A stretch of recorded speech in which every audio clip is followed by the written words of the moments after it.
ತಪ್ಪದೇ ಬಂದು ಇದನ್ನು ವೀಕ್ಷಣೆ ಮಾಡಿಸ್ತಕ್ಕಂಥದ್ದು. ಯಾಕಂದರೆ ನಾನು ತಮಗೆಲ್ಲರಿಗೂ ಗೊತ್ತಿರ್ಬೋದು, ಇದೇ ಕಮಲಾಪುರದ ಮನೆ ಮಗಳು. ಇವತ್ತು ಸಂಡೂರಿನ ಜನಪ್ರತಿನಿಧಿಯಾಗಿ, ಸಂಡೂರಿನ ಶಾಸಕಿಯಾಗಿ ಚುನಾಯಿತರಾಗಿದ್ದೇನೆ. ನನ್ನ ಬಾಲ್ಯ ಜೀವನ ಎಲ್ಲ ಕಳೆದಿರ್ತಕ್ಕಂಥದ್ದು, ನಾವೆಲ್ಲ ಆಟ ಆಡಿರ್ತಕ್ಕಂಥದ್ದು ಈ ಕುದುರೆ ಲಾಯ, ಇಲ್ಲೆಲ್ಲ ನಾವು ನಮ್ಮ ಬಾಲ್ಯ ಜೀವನವನ್ನು ಕಳೆದಿದ್ದು. ಶನಿವಾರ ದಿನ ಭಾನುವಾರ ದಿನ ನಮ್ಗೆ ರಜೆ ಬಂತಂದರೆ ನಾವೆಲ್ಲ ಆಟ ಪಾಠಗಳು ಈ ಒಂದು ಪ್ರಾಚ್ಯವಸ್ತು ಒಂದು ಇಲಾಖೆಯ ಪರಿಧಿಯಲ್ಲಿ ಬರ್ತಕ್ಕಂತಹ ಇದು ಕಮಲಮಲ್ಲ ಆಗಿರ್ಬೋದು, ಈ ಕುದುರೆ ಲಾಯ, ಆನೆ ಲಾಯ, ಮತ್ತು ಅಲ್ಲಿ ಮಹಾನವಮಿ ದಿನದ ಮೇಲೆ ನಮ್ಮ ಎಲ್ಲ ರಜಾ ದಿನಗಳನ್ನು ನಾವು ಕಳೀತಕ್ಕಂಥದ್ದು. ನನಗೆ ತುಂಬ ಕೆಲಸದ ಒತ್ತಡ ಆಯಿತು, ನನಗೆ ಭಾಳ ಸ್ಟ್ರೆಸ್ ಅನ್ನಿಸ್ತು ಅಂತಂದರೆ ನಾನು ಸೀದಾ ಬರದೆ ಹಂಪಿಗೆ ಬಂದು ಒಂದು ಸ್ವಲ್ಪ ಹೊತ್ತು ನಾನು ಇಲ್ಲಿ ಓಡಾಡಿ ಎಲ್ಲ ಸ್ಥಳಗಳಿಗೆ ನಾನು ಭೇಟಿ ಕೊಟ್ಟರೆ ನನಗೆ ನನ್ನ ತಾಯಿ ಮಠದಲ್ಲಿ ಮಲಗಿದಷ್ಟೇ ಒಂದು ನೆಮ್ಮದಿ ಸುಖವನ್ನು ಕೊಡ್ತಕ್ಕಂಥದ್ದು. ಯಾಕಂದರೆ ಹಂಪಿ ಯಾವಾಗಲೂ ನಿತ್ಯ ನೂತನವಾಗಿರ್ತಕ್ಕಂಥದ್ದು. ಈ ಒಂದು ಮಣ್ಣಿನಲ್ಲಿ ನಮ್ಮ ಹಿರಿಯ ನಾಯಕರು ದಿವಂಗತ MP ಪ್ರಕಾಶ್ ಅವರು, ನಾನು ಅವಾಗ ಸುಮಾರು 6ನೇ ತರಗತಿ ಇರ್ಬೋದು, ಅವಾಗ ಇಲ್ಲಿ ಹಂಪಿ ಉತ್ಸವಕ್ಕೆ ಚಾಲನೆಯನ್ನು ಕೊಟ್ಟಿದ್ದು. ಆಗ ನಾನು ನಮ್ಮ ಚಿಕ್ಕಪ್ಪ ಅವರಿದ್ದರು, ಮಾಳ್ಗಿ ಗಿರಿಯಪ್ಪ ಅಂತೇಳಿ, ಅವರು ಉಪನ್ಯಾಸಕರು. ಅವರು ನನ್ನನ್ನು ಪ್ರತಿ ವರ್ಷ ಕೂಡ ಬಿಡದೆ ಈ ಹಂಪಿ ಉತ್ಸವಕ್ಕೆ ಕರ್ಕೊಂಡು ಬಂದಿದ್ದು. ನಾನು ಮೊದಲೇ ಬಾರಿಗೆ ನನ್ನ ನೆಚ್ಚಿನ ನಟರಾದ ಅನಂತ್ ನಾಗ್ ಅವ್ರು ನೋಡಿದ್ದು, ಶಂಕರ್ ನಾಗ್ ಅವ್ರು ನೋಡಿದ್ದು ಹಂಪಿ ಉತ್ಸವದಲ್ಲಿ. ನನಗೆ ಭಾಳ ಖುಷಿ ಕೊಟ್ಟಂತ ದಿನ ಅವತ್ತು.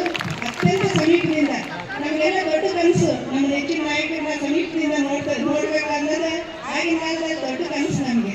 ನಾನು ಸಮೀಪದಿಂದ ಭಾಳ ಖುಷಿ ಪಟ್ಟಿದ್ದೆ. ಅದಾದ ನಂತರ ನಾನು ಪ್ರತಿ ವರ್ಷ ಕೂಡ ನಾನು ಈ ಹಂಪಿ ಉತ್ಸವನ ಮಿಸ್ ಮಾಡೋದಿಲ್ಲ.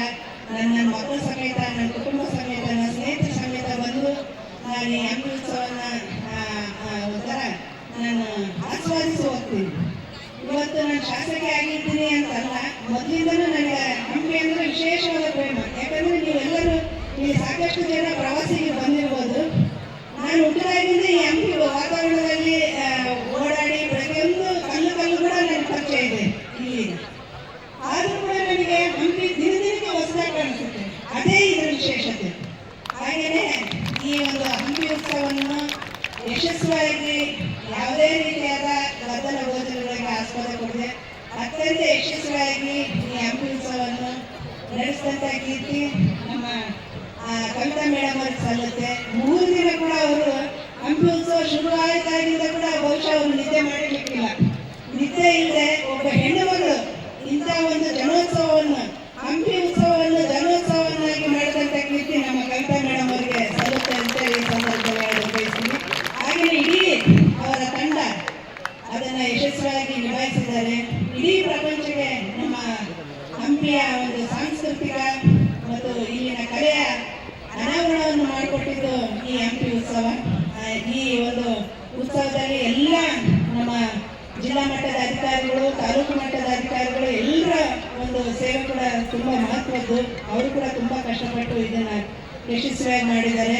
ನಮ್ಮ ಮಾನ್ಯ ಮುಖ್ಯಮಂತ್ರಿಗಳಾದ ಸಿದ್ದರಾಮಯ್ಯನವರು, ಉಪಮುಖ್ಯಮಂತ್ರಿಗಳಾದ DK ಶಿವಕುಮಾರ್ ಅವರು, ಮತ್ತು ನಮ್ಮ ಪ್ರವಾಸೋದ್ಯಮ ಸಚಿವರಾದ HK ಪಾಟೀಲ್ ಅವರು, ಮತ್ತು ಇಲ್ಲಿನ ಉಸ್ತುವಾರಿ ಸಚಿವರುಗಳಾದ ನಮ್ಮ ಜಮೀರ್ ಅಹಮದ್ ಅವರು, ಮತ್ತು ನಮ್ಮ ಮಾನ್ಯ ಸಂಸದರಾದ ತುಕಾರಾಮ್ ಅವರು, ಮತ್ತು ಸ್ಥಳೀಯ ಶಾಸಕರಾದ ಗೌಯಪ್ಪಣ್ಣ ಅವರು, ಎಲ್ಲರೂ ಕೂಡ ಈ ಹಂಪಿ ಉತ್ಸವವನ್ನು ಯಶಸ್ವಿಗೊಳಿಸೋದಕ್ಕೆ ಮತ್ತು ಇಡೀ ನಮ್ಮ ತಾಲೂಕು ಆಡಳಿತ ಈ ಹಂಪಿ ಉತ್ಸವವನ್ನು ಯಶಸ್ವಿಗೊಳಿಸೋದಕ್ಕೆ ಕಾರಣಕರ್ತರಾಗಿದ್ದಾರೆ.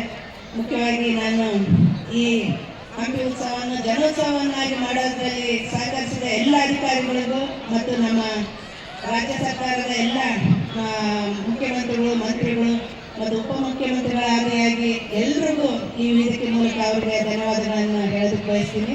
ಹಾಗೆಯೇ